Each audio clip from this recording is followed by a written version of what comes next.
আপুর বাড়িতে আছি। যেহেতু আপু বলল যে আজকে আসেন আপনারা আমাদের চলে যাবেন যখন তখন শেষবারের মতন আমি কিছু মনের কথা বলি। আমার মনের যে আকাঙ্ক্ষা, মনের যে বাসনা সেই কথাগুলি আমি বলি। যেটা আমি এর আগে কয়েকবার আপনাদেরকে আসছি, আপনাদের বলছি, আপনাদের জানাইছি। তো আজকে আমি জানতে চাই এর মাধ্যমে যেন আমার সেই কথাগুলি আমি বলতে পারি দর্শকের উদ্দেশ্যে। আপু আসসালামু আলাইকুম।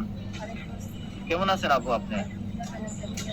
আছি আলহামদুলিল্লাহ ভালো। আপু আপনি সকালবেলা কি নাস্তা খাইছেন? না ভাই এখনো নাস্তা করা হয়নি। আপনি করছেন? হ্যাঁ, আমি তো নাস্তা করছি। আপনি এত সকাল হইছে ৯টা বাজে নাস্তা করেন নাই? না ভাই আমার নাস্তা করতে তাই? তো যাক আপু কি অবস্থা? কেমন আছেন? আপনাকে যে না আপসেট দেখা যাচ্ছে কেন? হাসতে আপনি তো থাকারই কথা। কারণ বয়স তো ভালোই হয়েছে না? এখন একটা মনের মানুষ মনের মানুষ কি বলবো আর? একটা মেয়ে কি চায় অবশ্যই আপনারা জানেন। আর একটা মেয়ে তার স্বামী ছাড়া কিচ্ছু নাই দুনিয়ায়। টাকা পয়সা সবই আছে কিন্তু যদি মনে যদি সুখ না থাকে সেটাই তোমার সব, তাই না? একটা মেয়ে মনে করেন যদি নাকি রাস্তায় থাকে তো তার স্বামীর সাথে ভালো থাকে সুখে থাকে, তো আমার তো জিনিসটা সেরকম হয়ে যাচ্ছে না। আমার টাকা পয়সা সবই আছে, দেখেন আমি একটা বাগান নিয়েছি, সেই বাগানটা কিন্তু আমাদের না। তো এই যে চারপাশে নিচে বুঝতে পারছি, তো দেখি এখানে বসে থাকার পর চিন্তা ভাবনা করি যে একটা লাইফ পার্টনার বানাবো, কিন্তু ওরকম ভাবনা আমি এখনো পাচ্ছি না। আর পাচ্ছি না দেখে বিয়ে করা হচ্ছে না, কিন্তু আমার তো একটা চাহিদা আছে না? তো মনে করেন এরকম ছেলে আমি কবে পাবো, কবে বিয়ে শাদী করবো, কবে সুখ পূরণ করবো, সেটা নিয়ে একটু চিন্তিত লাগতেছে। এখন আমি চাইতেছি যে পরে এরকম করেন দেখলাম যে আপনার এই ভিডিওগুলো আমি সম্পূর্ণ দেখি, মাঝে মাঝে দেখি। দেখার পর দেখলাম যে স্ক্রিনে নাম্বার দিয়ে আসছিল, নাম্বার দিয়ে সাথে কথা বললাম, তো এখানে আসতে তো এসে দেখলাম তো ভয় লাগলো। কিন্তু একটা কথা বলবো যে যে কোনো ছেলে সে বেকার হোক, কালো হোক, বা বয়স একটু বেশি হোক, কোনো সমস্যা নেই, কারণ আমার তো বয়স বেশি হয়েছে না।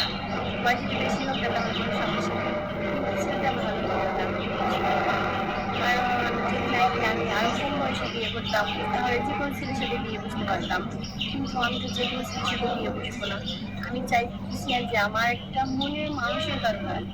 সে আমার হাজবেন্ড হিসেবে থাকবে না, সে আমার বন্ধু হিসেবে থাকবে, সে যাতে আমাকে বুঝতে পারে, কেয়ার করে আমাকে, এরকম একজন।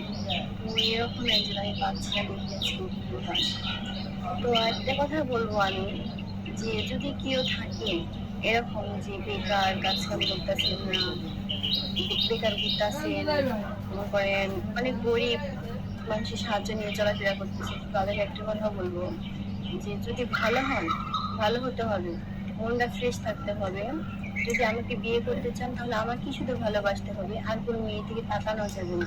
কারণ আপনি তো ভালো করে জানেন যে একটা মেয়ে সবকিছু সহ্য করতে পারে, তার স্বামীর ভাগ কাউকে দিতে পারে না।